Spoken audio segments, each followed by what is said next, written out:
Welcome, everyone. Today, we'll delve into the significance of socialization and share insights on fostering social classroom through holistic curriculum and activity design. By the end of this webinar, you'll have a framework at your disposal to enrich your classroom, and the goal is to rebuild social skills without compromising your classroom time.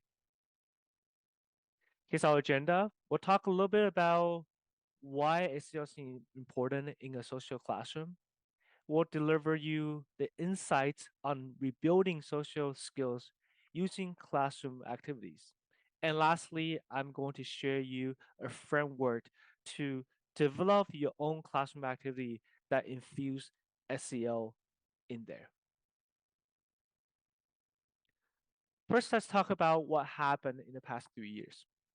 When school first shifted to online learning, the typical social interaction in school shrank from a dozen of classmates to just a few members of their immediate family. In a school, a live a lively space full of chatter of students, the spontaneous group discussion, the sheer laughters, and most importantly, the collective mind over challenges that they all face together. This school environment allows students to interact with a diverse group of individuals on a daily basis and therefore helping to socialize their behaviors. However, the shift of online learning narrowed down this robust social circle to just a few people. So, how bad this problem is? Based on a recent survey by a government agency, 80% of the school agree that pandemic has created a negative impact on student social emotional learning. 85% of schools agree that there's a behavioral developmental issues after students came back. And more than 50% increase in classroom disruption, act of disrespect, and rowdiness outside the school. And that's all because after moving into remote learning, their behaviors are unsocialized. They don't have peer to interact with. They don't have perspective to learn from other people. They're all facing their computer screen, and that take away the opportunity for them to social with other people and therefore socialize their behaviors. Let's share your experience. What are the unsocialized behavior that kind of disrupts your classroom at most? Right. So feel free to unmute your mic and share your experience, or you can type in the chat. And so what I've seen, we talked to a lot of counselors and teachers out there. They were saying that they feel like a lot of students' behavior has regressed, and that means that they have a lot of inappropriate behaviors. Students and not respecting other people's personal space, or taking people's belonging without asking for their permissions. They do not wait for their turns, and they kind of just interrupt the flow, or when other people are talking. And so these are some of the unsocialized behavior that might disrupt your classroom. And if you can relate, feel free to share that with us in the chat. Or so why socialize is so important for a child? According to research, it helps students regulate their emotion, understand their behavior better, and then most importantly, they feel connected to others and get along with other people. They can have empathy to other people's point of view and difference of other people's, and we want them to feel confident with their ability and also take the responsibility of their actions. This is all the benefit that they should receive when they socialize their behavior in a school setting. And during the COVID, because of the remote learning, now they lost all this opportunity to socialize behavior other than the limited contact with their immediate family. What's even worse is that there's one interesting research that trying to identify the benefits of early life socialization. And this research was done in the orphanage, and I want to quickly share with you guys. Researchers tracked down some of the students who were in the orphanage for many years, and those orphans they have only minimum human interaction, feeding, and maybe to check on them, but there's very minimum of human interaction. Over time, they found out those children's brain were permanently affected by the neglect, and due to those neglect, they led to a lower IQ as well as higher disorder of ADHD. And if that doesn't ring a bell to you, that's equivalent as smoking 15 cigarettes a day. So when students don't feel like they are connected with other people, when they are not socialize their behaviors, not only their IQ turn out to be lower, have higher symptoms in ADHD, it's almost equivalent as smoking 15 cigars a day. And that's how important it is that we have to use our resource and tools in hand to help students to socialize their behavior. We got a few more people sharing the experience that they have when the student disrupt their classroom. Holly mentioned that they act not as mature as their age. Some seventh grader will act like a fourth grader and goofing around, say not respecting things to people. And students probably lose their opportunities to socialize their behavior in the classroom as well. So what can we do over here? How do we turn all the unsocialized students into socialized students, the healthy students who will develop and thrive academically and socially? Let's first define how do we socialize student behavior in the classroom setting. If you decide to socialize your behavior, that means that you help students to enable their ability to thrive emotionally, socially, and academically. And the word socialize can mean many different things. So let's narrow it down to talk about this. Is there anything that you make your classroom social? And when we're talking about making a classroom social, that means that you find a way to help students to develop empathy, to help them to take different perspectives, to help them to understand other people's emotion and then their own emotions, even start helping them to understand what's the effect of their own behaviors. So if anyone has a quick tip or something that you learned that worked really well in your classroom, I'm happy to hear them, or you can share it in the chat and I can rally to the group. So I have Holly here. That's a great approach.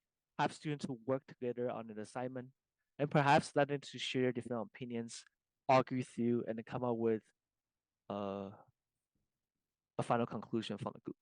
Right? Feel free to share yours in the chat and I'll rally it to a group.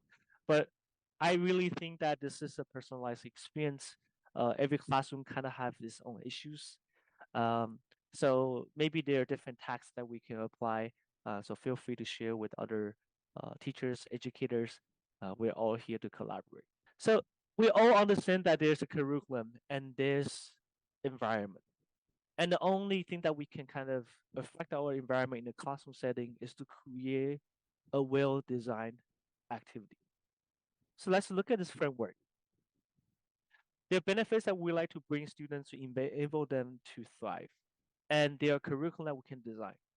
When we are designing curriculums, we want to think about a few things, right?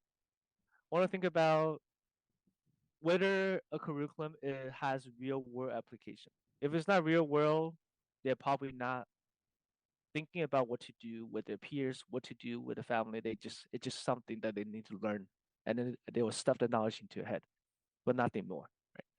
Right? We want to think about how can we make our curriculum more inclusive. That means that you make your curriculum relevant to all students, right? So, if a student comes from a low socioeconomic background, how do we make this curriculum relevant for them, right?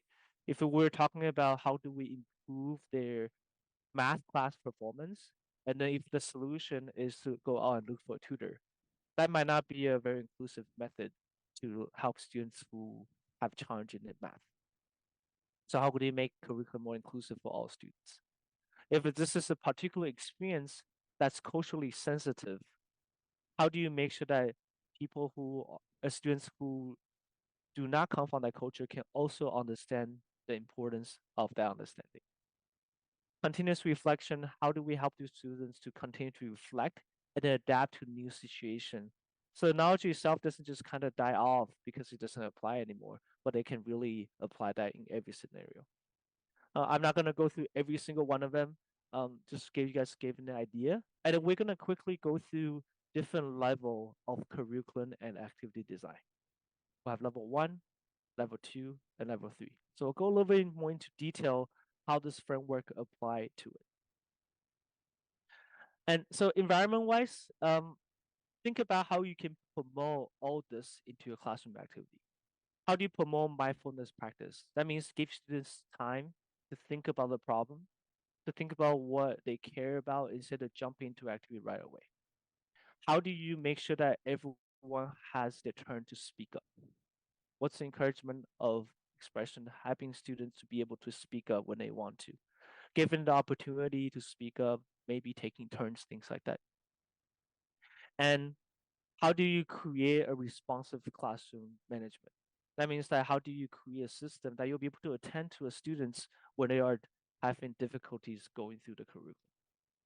So let's take level one real quick, and then I can answer some questions if you guys have some. So let's take a level one.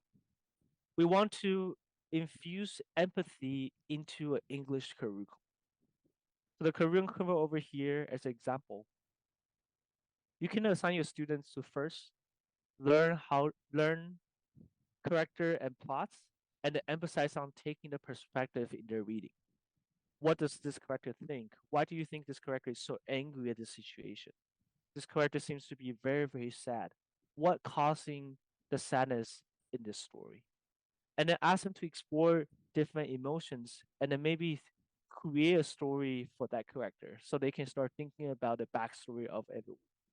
Now, how do you create a activity that can pick it back on the idea of a perspective taking?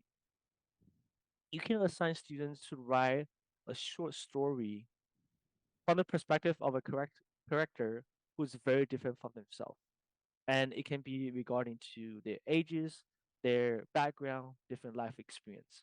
This activity enables them to start taking perspective of others. In this case, it's a character in the book, right?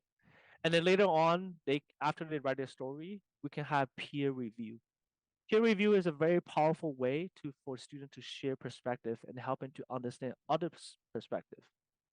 And then you want to have students to give constructive feedback based on how well that student understand a character's perspective.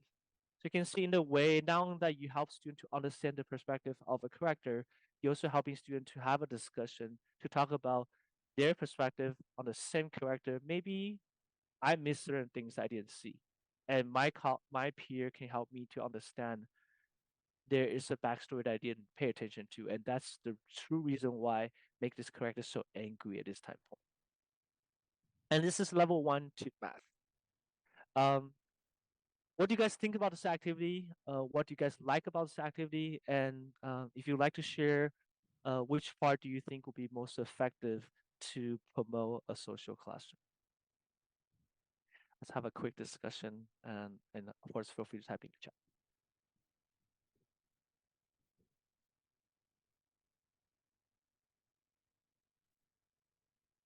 So Antonia proposed that she use Padlet, Pinterest, social media network for visualization of students' idea and aspiration. That's great. I think social media can be a double-edged sword, but it does help students to learn about other people's life. Um, of course, if the social media profile is truthful. Mary said that choose literature that reflects skills and value, create understanding of difference. That's great. This is exactly what I'm proposing, is to help students to write more into the character's value and perspective rather than just talk about the plots, right? Because perspective taping is taking this so important for students to be able to develop that empathy. Um, Thank you, Holly. Thank you for your perspective. Getting validation from you means a lot to us. Yes, peer review. I love peer review because sometimes students tend to be in their own head when they're writing, right? Try to write an essay, but when the students are analyzing perspectives, um, it's a very different experience because they can only see so much. But when they have their peers who can relate to the experience and telling them, "Hey, I see something else that you don't see," I think that's a great way to develop empathy. All right, so if you guys are ready, let's go to level two. So math. How do we infuse grit, a very important SEL skill, into math? And then we all understand how important it is to have grit in a math class because if they are unable to solve a very difficult question, um, they're naturally not going to do very well in the math. And if you're teaching math, you probably know that there's probably only one or two, maybe no students are really a math genius. They just need to continue to practice and endure that difficulties eventually to get to the end of the understanding. So let's talk about the curriculum. So in math, we don't have to focus on getting to a right answer. We can focus on how to work on a challenging math problem that requires several steps of problem solving. And by doing that, working with their peers, they'll be able to understand that my peer are not genius. They are not smarter than me. We're all the same. So we're able to work through the problem humbly and also learn from other students' strategy if they have a way to solve this problem. So what's the classroom activity to couple with this curriculum? You can break students into small groups and then present a series of progressive challenge math problems. Again, we want to emphasize a series of progressive challenge problems because we want to make sure that every student encounter a challenge. If one student be like, I got this, I can solve everything by myself, then naturally it wouldn't be a collaborative environment. So make sure it's a series of progressive challenge for math problems. And then after that, teacher have to make sure it's a support environment that mistake is being seen as learning process, part of the learning process. The goal is not to solve the problem entirely. The goal is to identify challenges and have their group to work this together. At the end of the day, I'm not at the end of this exercise, you want to have your group to discuss the strategy that's being used, challenge they face, and then how do they overcome um, maybe learning errors and or different opinions. And in this way, they acquire an important skill that they learn that first, math is not a all or nothing matter. It requires perseverance with to solve a series of challenging problems. And then the more problems they can solve, the deeper they can understand the matter. Second, mistake is not a fatal mistake, right? Mistakes are encouraged in the process and helping to understand that it's okay to make a mistake, but you need to change your strategy, talk to your peers, maybe consult your teachers to to deal with the challenge and be able to understand your mistakes so you can do better for the next math problem. And so this is the level two where you can combine math and grit together. Again, I want to ask, did you guys see anything that you really like? Something that you also do in your math class? Would like to see other people's opinion on this.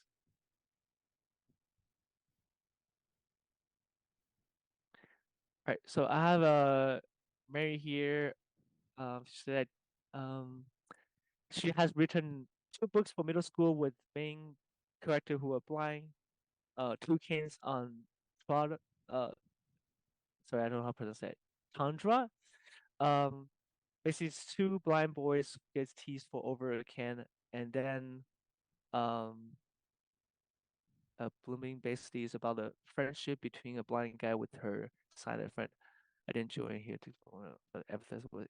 Yes, I think the story is extremely important, and I think a lot of students can learn from a story better than empathizing their friends. Because in the book, I think especially children's book are very descriptive about a person's upbringing going through, and that definitely provide a lot of context for students to develop the empathy.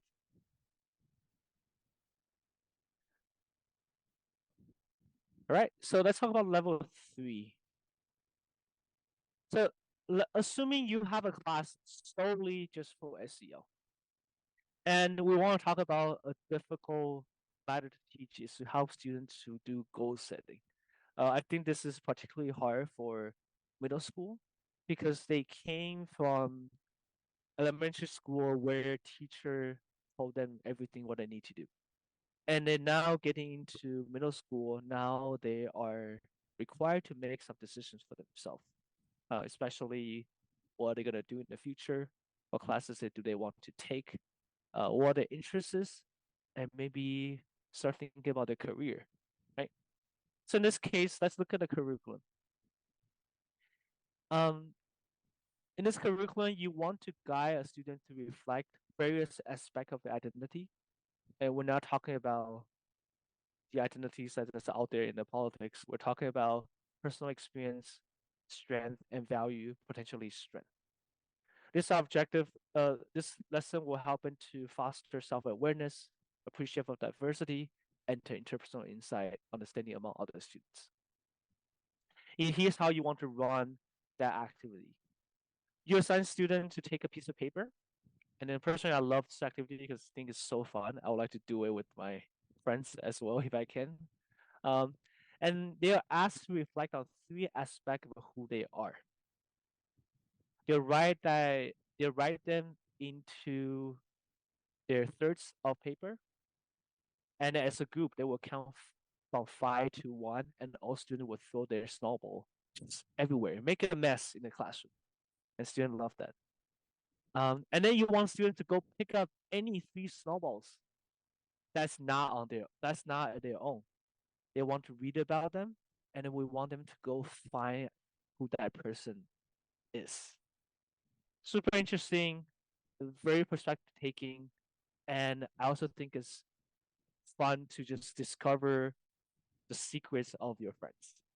And later on, you wanted to ask to reflect, right? So in this case, let's say my goal is to become a firefighter, and then I pick up, say, and then I wrote down my strength is I'm very athletic, I can carry heavy stuff, and I pick up a snowball, opened up, it says that I'm very patient. I like to take care of other people. That's a different strength from the strength that I wrote on the sheet of paper.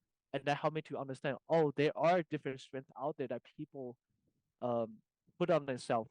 And there are different maybe career choices out there because different people have different strength, different interests, and different values. And so this is kind of like a level 3 that you are now infusing into your classroom, and then you're making a student to stand up, ask them to throw snowball at everyone. You can totally infuse this to something else. So for example, if you want to implement this snowball activity into math, you can imagine we can ask students to write down what's the biggest challenge when you're working on math? What's the best strategy you have to apply yourself? And when you are facing challenges, how do you encourage yourself? Ask them to write 3 pieces on the 3 pieces of paper, and then crumble them, throw on the floor. And now students get to understand how other students also experience maybe similar or different challenges and learn different strategies along the way. And then you can do the same thing with this as well. So the goal of this is to show you guys that the activity doesn't have to be difficult, doesn't have to be elaborated. As long as you include, given a time to pause to think, encourage them to express themselves, whether it's writing on a paper or a group discussion or peer review. Active learning, they're learning other people's perspective. They're not only learning their own perspective. Help them to reflect, how is it different from my point of view, and how this will be able to help me in the future better understand other people's diverse point of view.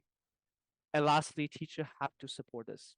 There are gonna be some students who are a little bit more shy, they're less outspoken, and then the dominant personality in the classroom would definitely take over. So definitely create a structure to make sure that everyone has a turn to speak up. All right, so let's quickly do a recap. A social classroom rebuild poor social behavior, and we desperately need this.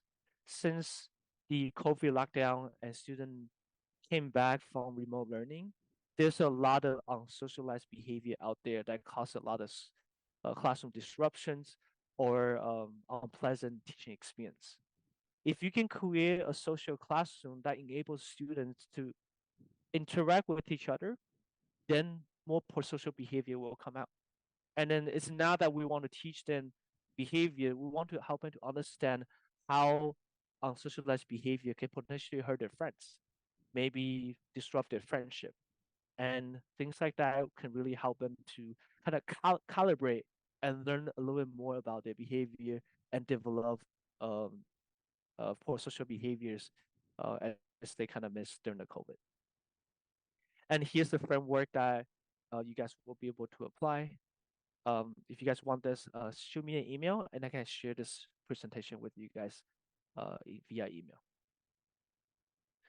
All right, so inevitably we're gonna promote our platform a little bit.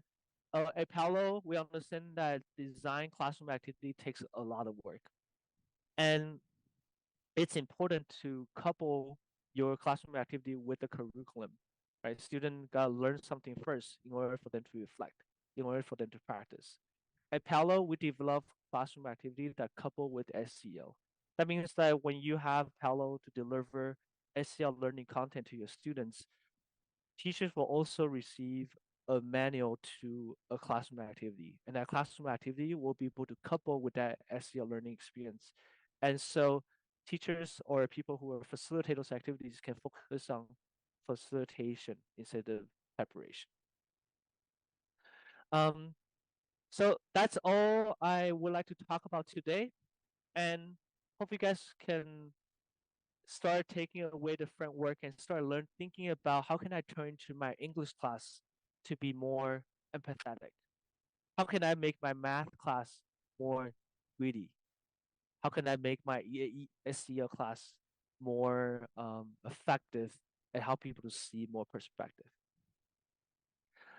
If you'd like to see how Paolo can bring the interactive classroom activity to your school, feel free to scan this QR code and send a one-on-one with us. It's not a sales pitch. We really want to just share this product with you all. And we understand that there's not a lot of budget in schools, and we love to share how cost effective is with you all. So thank you very much for your time, and I hope to see you guys again. Feel free to send me an email or leave your email address in the chat so I can share you the presentation slide. Thank you very much. Hope to see you guys in the next webinar soon.